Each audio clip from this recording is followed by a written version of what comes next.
Hamish de Bretton-Gordon is a retired British Army colonel, former commander of NATO's and UK's chemical, biological, radiological and nuclear reaction troops. Welcome to our program, Colonel Hamish. Thank you very much for having me. Russian dictator Vladimir Putin has declared 3-day ceasefire from May 8 to May 11 during the days of the military parades in Moscow.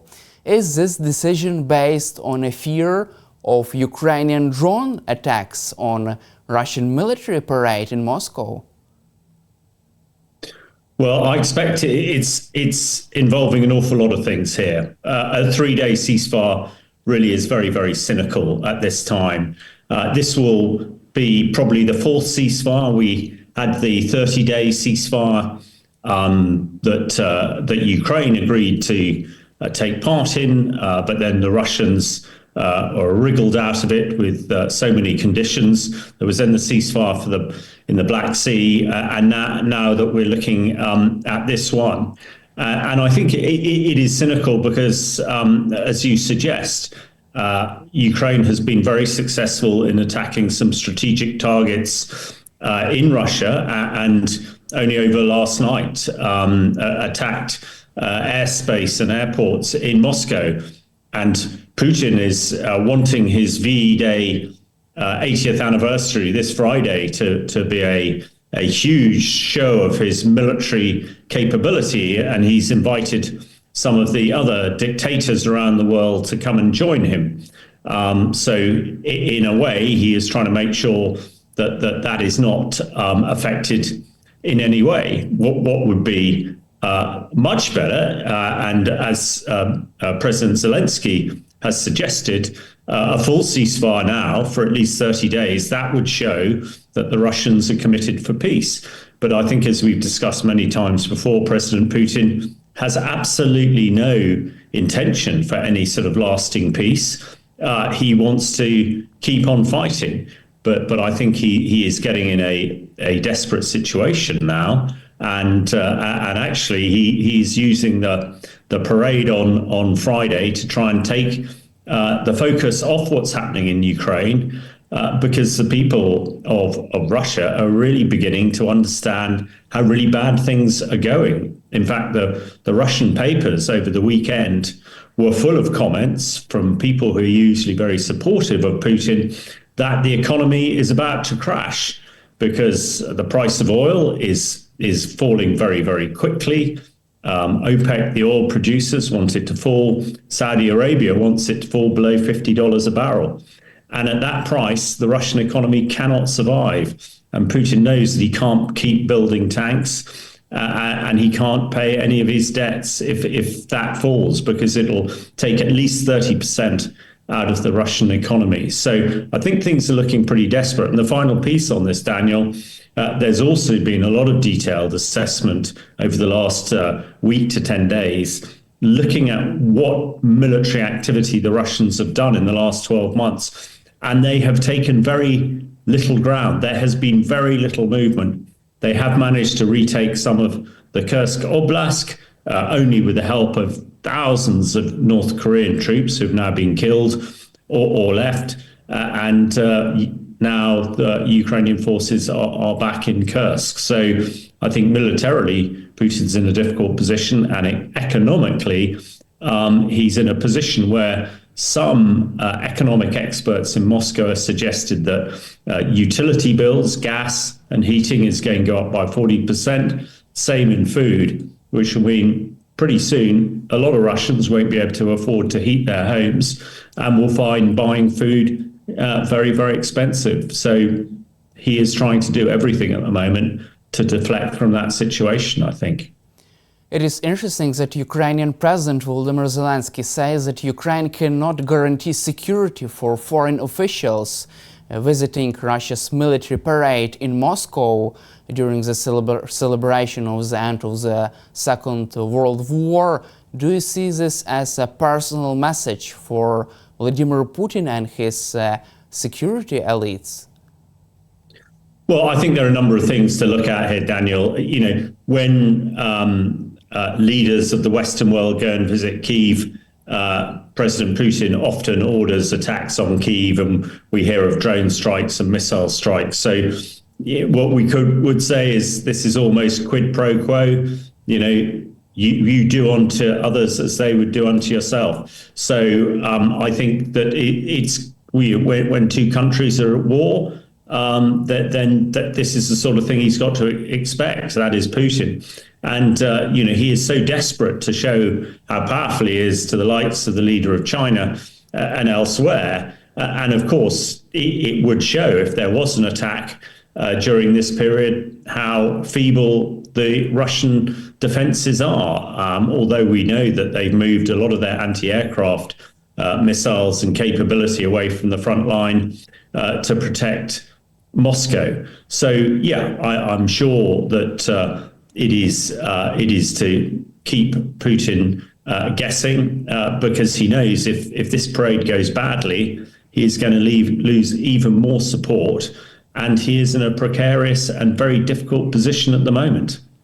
Also, Russian authorities and security services have limited the access to the public internet and mobile connection during these days of preparation for the military parade in Moscow. Don't you think that this Kremlin's decision to limit even access to the public internet connection in Moscow just reveals another stage of Putin's paranoia and his fear of his fear of Ukrainian drone attacks? Well, absolutely, and the Russians can control their people, virtually like no others. They can switch off the internet and on again. And Putin is clever enough to realize, of course, that that is a great vulnerability to him. So he will do that, and he will want to make sure that if anything does go wrong, that it's not all over Signal and other messaging communication sites virtually as it happens. He used to have an iron grip on all the information and propaganda coming out of Russia, but he's losing that grip at the moment. As I said, the Russian papers are full of disquiet about the economy over the weekend. And of course, this is also the anniversary of 25 years as Putin as the dictator of Russia. So these are all going together. And on a state-made TV documentary over the weekend, Putin tried to come across as a reasonable person. However, he said some pretty discouraging things to this video, not least saying that he was hoping he would not have to use nuclear weapons in Ukraine. But as his forces fail, some of those threats we need to take very seriously. You just mentioned about the so-called anniversary for Putin's regime, 25 years since Vladimir Putin has taken this grip on power in Russia. How can you assess the biggest failures of his regime throughout 25 years? Because there were also another wars in this Putin's history, not only the war against Ukraine. Well, that's right. I mean, that Putin is almost a typical Russian dictator, and by keeping his country in a permanent state of war, it means that any opposition is very difficult to materialize to come against him. But Russia is a country potentially of such vast wealth, of not only of minerals, of capabilities, of history. But Putin has been squandering it, to his various ventures, wars in Chechnya and elsewhere, and his support of tyrants around the globe, the support of the Iranians and others, and of course, his illegal invasion of Ukraine. And we're also hearing in the last week or so that it would appear that Putin is responsible for the deaths and injury of up to 1 million men in the war in Ukraine. And people are beginning to realize that, and beginning to realize that this potentially wealthy country, people are starving, and do not have enough money to turn their heating on. So it's maybe if you're a good friend of Putin and an oligarch, you have made billions and billions of dollars, but for 99% of the Russian population, it's been pretty grim and desperate. And I think what Putin is really trying to avoid, his 25 years, could end in absolute disaster for him, because he's been saying for many years how he wanted to recreate the Soviet Union, to turn some of the old Soviet countries back into the Russian Federation. But it's unlikely that he's now going to succeed, and he could fail very badly, being responsible for all these deaths and being responsible for destroying the Russian economy. And a failed dictator like that is unlikely to live long enough to collect his pension. And do you see Russia's invasion of Ukraine as Putin's biggest mistake throughout his 25 years of rule in Russia? Yes, I think it must be his biggest mistake. He's really had so many opportunities to make Russia a great and wealthy country.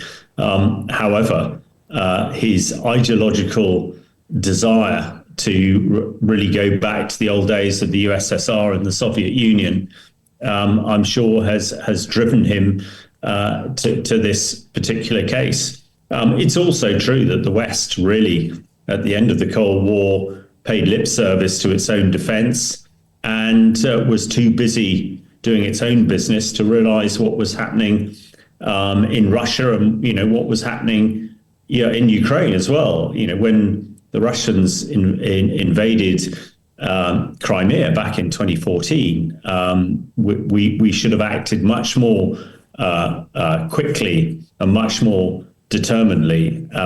In a way, that sort of, Putin took that as a green light to crack on, as it were, and keep going. But yeah, I don't think history will treat Putin well when they reflect on the illegal invasion of Ukraine, the many deaths, and the terrible destruction that's happened in Ukraine itself. And undoubtedly, hopefully, this war will be over soon. And it's undoubtedly a lot of the Russian assets that are frozen in the West. That money will be used to rebuild Ukraine, which will further create angst, I'm sure, with the Russian people against Putin.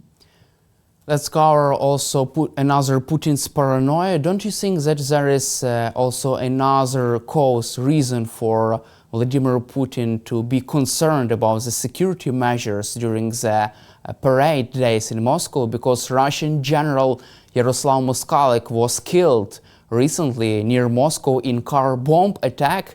As we know, last year in December, another Russian General Igor Kirillov also was killed.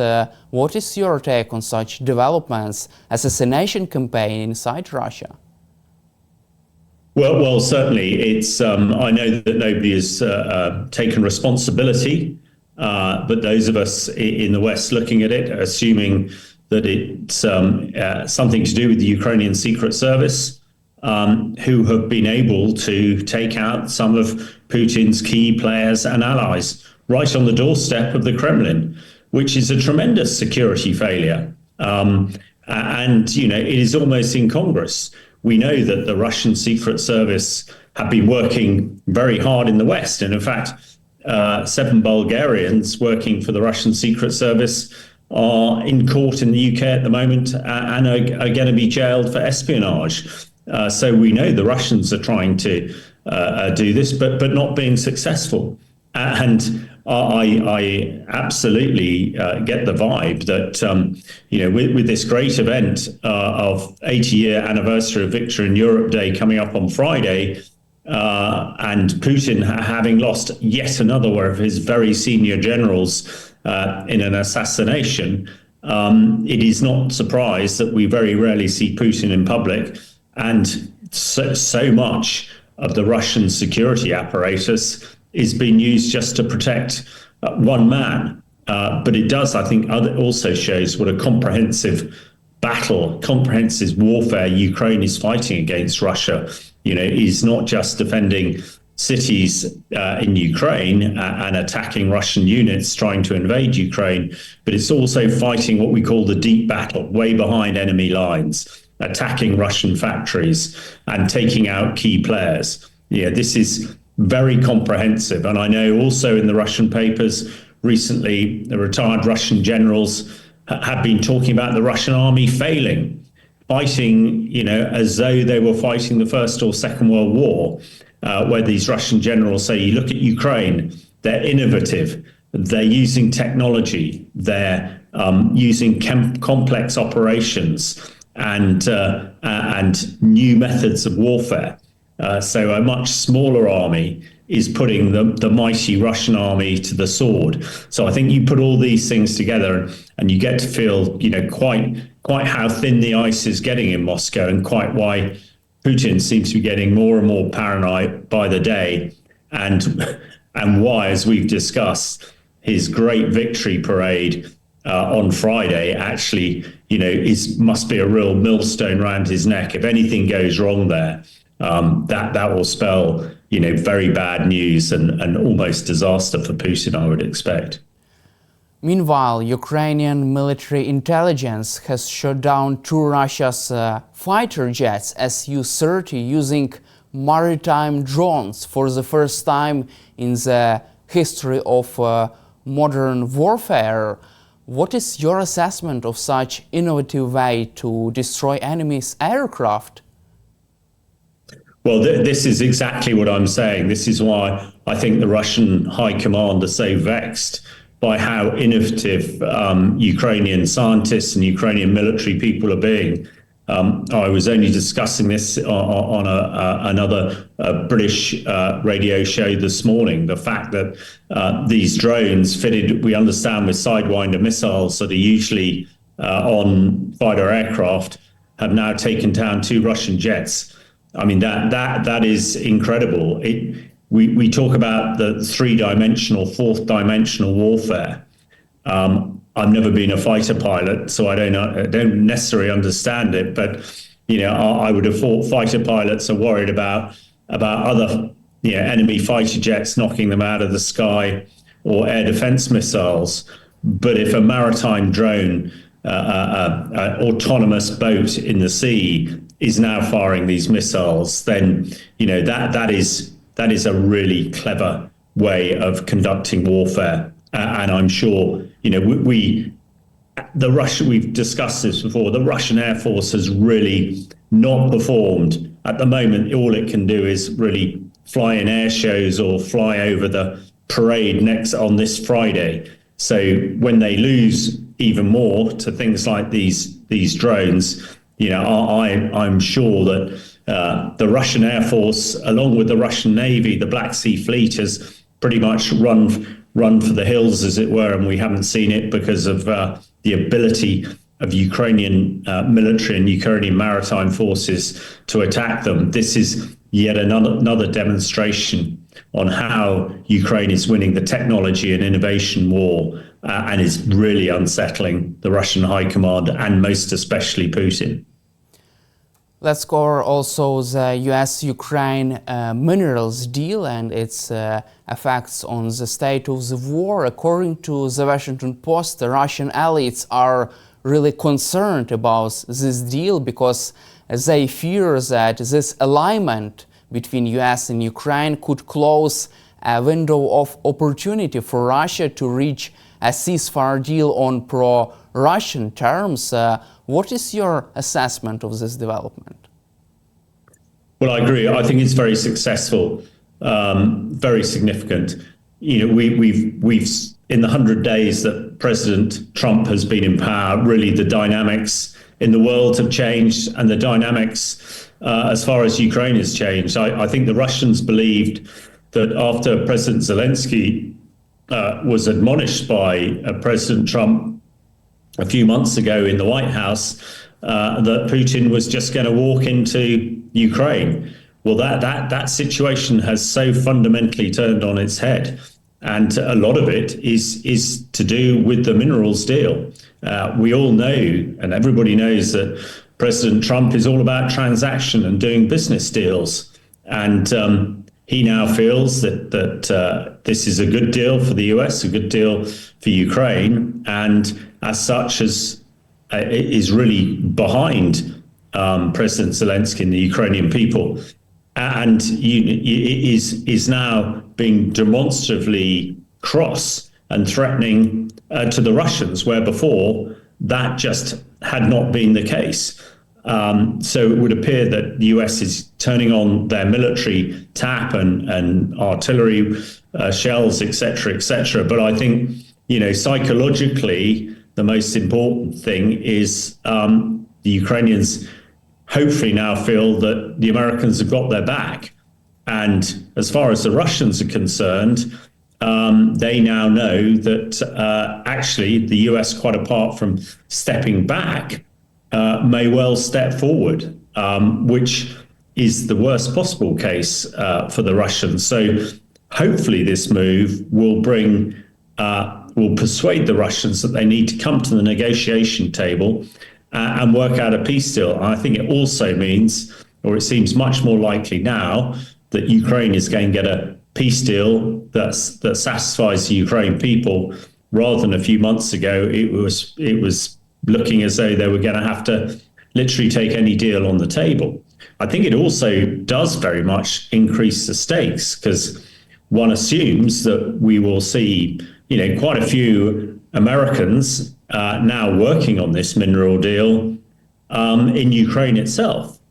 And Putin will know he cannot afford to injure or kill Americans who are working on commercial ventures in Ukraine. That would absolutely spell disaster. So I think, looking from the outside, it's really put, hopefully, Ukraine in a much better position than it was a few months ago. And although, one finds, as a soldier, I find it rather bizarre that America needs to do a business deal before it commits troops, rather than doing it for the morally right thing to do. But hey, that is the world that we live in at the moment. So that and everything else that's been happening in the last few weeks, I think, has turned the tables very significantly in favor of Ukraine. And as I said, let's hope that gets Putin to the ceasefire deal and negotiation table much quicker than anything else can. Also, after this minerals deal between Ukraine and the United States has been signed, Trump's administration for the first time has approved sale of weapons to Ukraine worth $50 million, according to COUP Post. Moreover, the US Department of State has approved the sales of F-16 training and sustainment, along with related equipment, to Ukraine worth more than $300 million. Do you see this as a U-turn, US U-turn, after this deal was signed? Well, absolutely, because before the deal, we were seeing the Americans holding back on kit. We talked a few months ago, after the Americans turned off the intelligence feed to Ukraine military, and how significant that was. Now we seem to be in a completely different position, where the Americans are prepared to sell ammunition, as you say, administrative and technical support to the F-16 fleet. This is something an ally would do, not one that sits on the fence, which the Americans have been doing. So I think when you put all these things together, with the mineral deal, with the fact that the Russians are really struggling, that the fact that the price of oil is falling through the floor, and most people in Russia thinks their economy is about to collapse, if not disintegrate, it's a very different picture than when we were talking at the turn of the year, when things were looking pretty bad for Ukraine. Also, according to the Washington Post, there are two groups near Vladimir Putin inside Kremlin. The one group, first group, trying to convince Vladimir Putin to hold the war, to accept a ceasefire deal in exchange for freezing front lines and lifting sanctions against Russia. Another group more hardliners group trying to convince Vladimir Putin to continue the war against Ukraine despite all the odds. What kind of group can succeed from your perspective? Well, I expect this has always been the case. Putin has a very close ring of, I say, friends and advisors around him. But there are some real hawks in the Kremlin as well, some really hardliners who actually see that, they perceive a ceasefire now would in fact be a loss for Russia. And, when you think a million soldiers have been killed or injured, the economy has been absolutely trashed, it would be very difficult for Russia to recover. But on the other side, people are working out, well, if they stop the fighting now, if the US lifts sanctions and the US supported the oil price to go back up, then Russia does have a chance. However, Putin is obviously the person in the middle here. I think Putin knows that if he accepts a peace deal now from his less hardline colleagues, then that's probably the end of him, because the hardliners will never forgive him, and dictators in Russia who fail, very rarely last long in post. So I think this is why this is adding to the paranoia of Putin at the moment, and it wouldn't be surprising, I think, to see some sort of demonstrative change in Russia in the next few months. Does it mean that Putin's hardliners can topple his regime, can eliminate him in case of a ceasefire deal? Well, it's very difficult to know the intimate sort of workings of the Kremlin and his close colleagues and allies. But I think the hardliners are such that they probably would not think twice about getting rid of Putin. If they thought that he was taking Russia in the wrong direction, that is how the Russians seem to work. So I think that is really why we're seeing this paranoia. He's got people on all sides telling him what to do, and he is in a difficult position, and he has a country that is suffered massively from casualties and massively from its economy.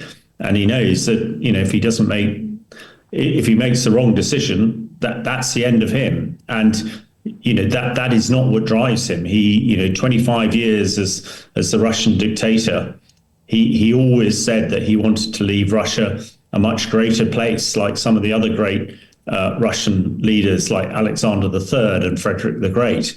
Well, he could be remembered as one of the worst Russian leaders, not one of the best. Also, according to the German newspaper Bild, Russian veterans could be another reason why Vladimir Putin hesitates to end this war, because when Russian soldiers will return home, they could cause social instability, committing violent crimes inside Russia. Do you see this as another reason why Vladimir Putin hesitates to end the war, because of his violent veterans coming home, even killing Russian citizens after participating in the war against Ukraine? Yeah, I think this is a huge consideration. We've already seen that some Russian soldiers returned from the front do commit crimes. Originally, the Russian military was built very much on prisoners. Putin emptied the prisons of tens of thousands of people, giving them their freedom to go and fight. But a lot of them ended back there. I think the Russian soldiers are treated so badly and are just sort of almost ignored by the Russian people, that if they come back, and the only reason that a lot of them are at the front line is actually they get paid quite a lot of money by the Russian state. Once that money dries up, the anxiety, I think, will be huge. And we're talking about large numbers. They're thought to be about 600,000 Russians fighting on the front line at the moment, quite apart from all of those trainings. So, you could see up to 1 million veterans being integrated back into a society that has struggled massively. So, yeah, it could be a really social headache and could create turmoil across Russia. The final element to this is the mothers of these veterans. We've discussed before that it was the mothers of Russia, the babushkas, who forced Russia to withdraw in defeat from Afghanistan in the 80s when they suffered 17,000 casualties. Now we're now 1 million. So yeah, there is a lot of social unrest building, I think, and that may well be a factor in Putin trying to prolong the war. Also, according to the CNN, new intelligence reviewed by US and Western officials suggests that Putin may have shifted his focus in the war in Ukraine towards, quote, short-term objectives of solidifying his hold on territory his forces have seized and boosting his country's struggling economy. Does this mean that Putin begin to realize that his army is unable to capture the whole of Ukraine and is unable to reach his all military objectives? I think that is absolutely the fact, and as we discussed earlier, a lot of analysts are really saying how little the Russian army has achieved in the last year, and they can't, and their ability to make headways because most of the Russian soldiers are inexperienced conscripts who've had very little training. Therefore, the Russians can only attack at sort of, company strength, 100 men at the most at any one time, not integrated with tanks and fighters and drones. They just don't have that ability. So it would be incongruous that they would make any progress. And I'm sure that is seeping back through. I think that is behind the comment in his 25th anniversary documentary at the weekend saying, well, I might have to use tactical nuclear weapons because my army just can't do it. And why I have written in the UK's Telegraph today saying we must be aware of this. And this is where the Americans and others must step up and ensure that Putin doesn't use a tactical nuclear weapon. You just mentioned about the Russian threat of using nuclear weapons. According to the Telegraph, the United Kingdom is finally preparing for the war against Russia, preparing for a direct military attack by Russia by outlining and updating 20 years old contingency plans to put the country on war footing in case of direct attack. Also, a classified document will set out how the government would respond in case of attack by the Russian side. What is your assessment of this new military planning going on inside the British government? Well, I think it's quite complex, and if I try and explain it as straightforwardly as possible, as you said, these plans haven't been reviewed for 25 years, and because of everything that's happening at the moment, people have rightly decided that we need to review them. At the end of the Cold War in the 90s, the peace dividend, as we call it, meant that militaries like Britain and other European countries really saved as much money as they can on the military. They saved as much money as they could by not having plans. In the Cold War, there were bunkers all over the UK where politicians and others would hide in if they were being attacked. There were stores of food in case the UK got cut off. And everybody in the country knew what to do if there was a nuclear strike. But for 25 years, we've just forgotten about it. But the UK seems to be very much the focus of a lot of threats coming from Putin. And he is frequently threatened, or his aides like Medvedev have threatened that they'll fire a nuclear missile at London. Now, I don't think anybody really until recently believed that they might do that. And I think it's part of that is what the review's all about. Also, the new government has a strategic defence review that is about to be announced very soon, recognising that Britain needs a stronger military to be able to create a deterrence against Putin. And also, it's the UK and France who are leading what's called the coalition of the willing, to provide a military force that would ensure that a ceasefire holds in Ukraine, hopefully when we've got it. But all of that put together means that the threats coming out of Moscow and threats coming from Putin, especially on the nuclear side, are now being taken very, very carefully and very seriously in London. Because the final bit of this, we've talked about nuclear a few times, but Britain doesn't have tactical nuclear weapons. So if Putin fired a tactical nuclear weapon, the only thing open to Britain would be to fire a strategic nuclear weapon, which would then potentially create a much wider nuclear conflict. So there is an imbalance at the moment. And I think the British and other European countries are trying to make sure that they can redress that.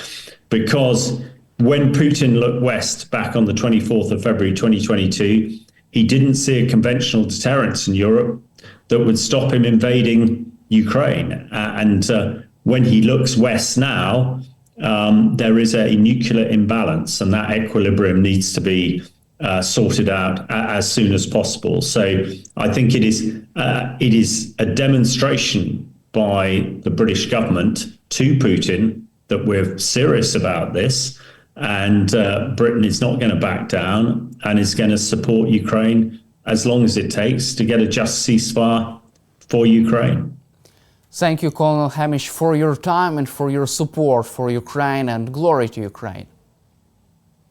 Thank you very much for having me. Glory to Ukraine.